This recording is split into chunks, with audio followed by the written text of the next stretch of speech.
Hey everybody, I thought I'd give a little quick version of how I do surfacing of boards, especially odd shape stuff. I make a pocket, and I make the pocket just a hair bigger than the measurement of the piece I'm working with. I always start center because most of my stuff is live edge and it's hard to get an exact corner off it. So once I get that pocket set up and ready to cut what I want it to do, I get my chunk of lumber mounted. And what I've found is it really doesn't take a ton of pressure on the thing to keep it from moving.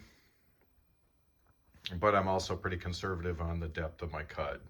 So I'm going to bring this whole piece down about 1.25 inches, and I'll fire it up just so you can see what happens when it's running. Unfortunately, it cuts a lot of air, but I don't know of another way to do this.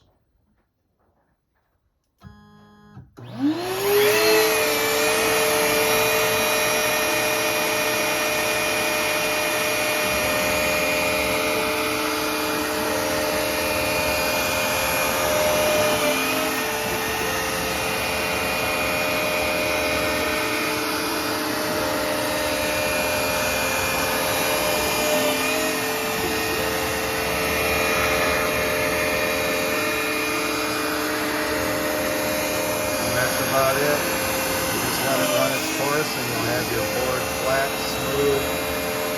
Flip it over, do the other side, and you'll have yourself a nice chunk of lumber to work with. Hope this helps.